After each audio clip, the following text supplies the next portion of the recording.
about to go right through there. Look at him.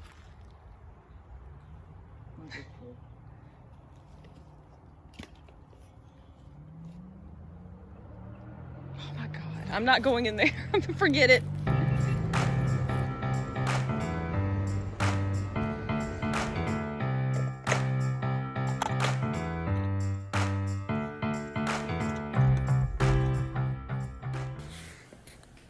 Hey guys, welcome back to the channel. I hope you're having a great day. Today's video, I did something a little bit different. I went out to the Gause Tomb with a friend of mine named Detector Moe. He is a metal detector. He's an expert, very proficient in his hobby, his craft, and he's been doing this for over 10 years. And we went out to a place called Gause Tomb. I received permission from the owner, who is Mr. J.R. Robinson. He allowed us to go out and do the metal detecting around the outskirts of the tomb, not actually around the tomb and the graveyard we steer clear, but we did around the edge of the woods of the property and towards the closer to the road of the property where there's a large oak tree. And we think there might have been a home site there or a barn or something of that nature, possibly. So we did metal detecting in that area and had a really great time. The Gause Tomb, I'll tell you a little bit about the history of it. If you're local, you are probably very familiar with hearing of the Gause Tomb.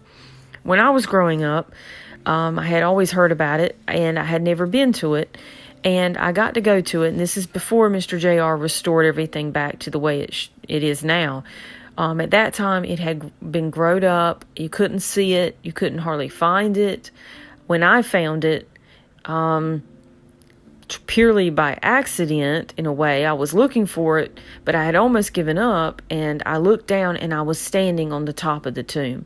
That's how grown up and covered up it was in the woods. And that's my first experience with the Gause Tomb. But the Gause Tomb was built by commission out of the will of John Julius Gause Jr. He was Esquire. He had been a clerk of the court for Brunswick County, and he died. His obituary is published in the North Carolina Standard from Raleigh, July 21st, 1836. And he had created a will of May of that year, and he wanted his tomb to be built so that he could be interred there. And he had had 2 wives who had died. He wanted them to be there, and a couple of children, and I want to say his in-laws as well. I don't think anyone knows exactly for sure who did get buried in the vault, but that's who pretty much we believe most likely was put there.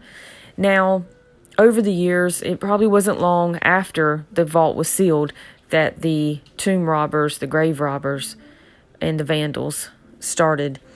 And they knocked a hole in the back of the vault, in the tomb. They knocked a hole, and they went in that way, and they stole whatever valuables they could get. They scattered things. They scattered the bones, is what was told, and they just desecrated everything. And in the 70s, the Brunswick Beacon published an article.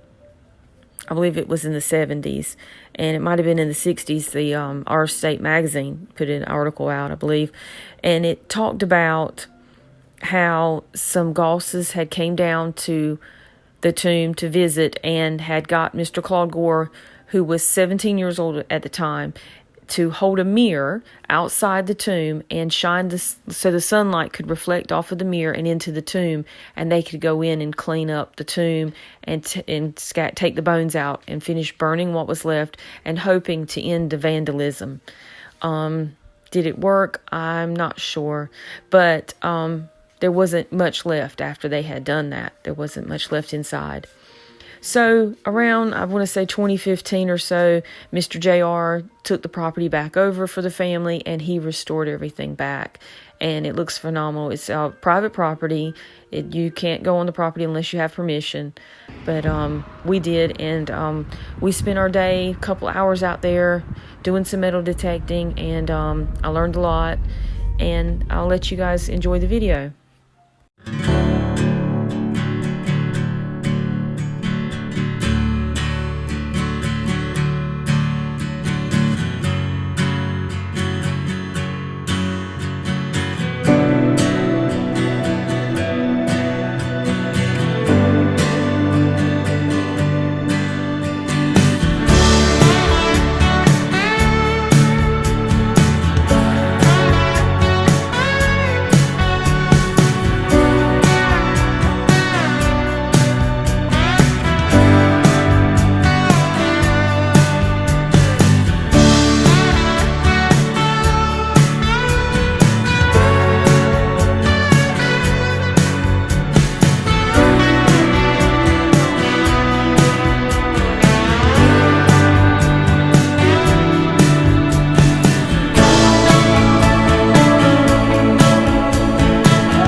original? Yeah. It's a Budweiser. Mhm.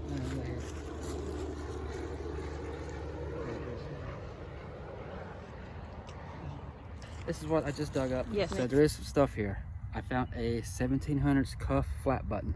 Nice. You can see the shank is bent over, so that is a good sign. Yes. That means there's probably some more stuff here. So Really that's cool. what I just dug up. Awesome. All right, let's keep digging.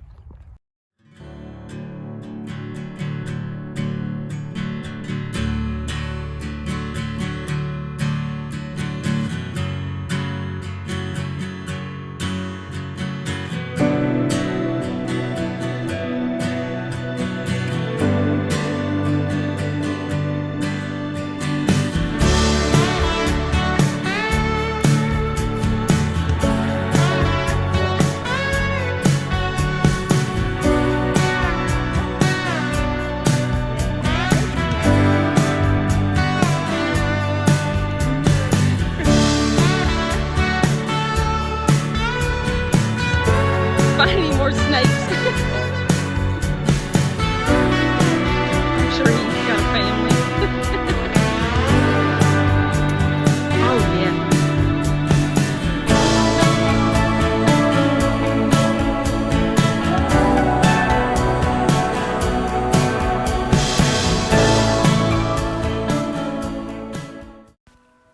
So that was our time metal detecting at the Gause Tomb property today. We enjoyed it, had a lot of fun out there. I learned a lot. Detector Moe has been doing this for a long time, so he's an expert in this field. He knows his stuff, and I learned a lot of the terminology and how the equipment worked. I thank him for participating in this video and loaning me the detector to use, and we had a lot of fun. We enjoyed it. We didn't find any of the property that had been taken out of the tomb and possibly scattered or anything. We weren't able to locate any of that, of course. That's, I imagine, long gone. But it was worth a shot to go out there and look and just to see if there was anything of value that we could find. And I do believe there's probably things out there that are valuable. But it was a warm day and we didn't stay out there for too long because it was so hot. But we found an old button. I found the old nail that's got a square head, so it's very old, and a couple of pieces of shot, and some can slaw, as he refers to it, which is things like can and pull tabs and stuff like that. But we had a lot of fun. I want to thank Mr. J.R. Robinson for allowing us permission to be on the property, and Mr. Jim Culpepper for his knowledge and his history of the tomb and the property. And as always, guys, please like and subscribe. I hope you enjoyed the video, and always keep seeking. Bye.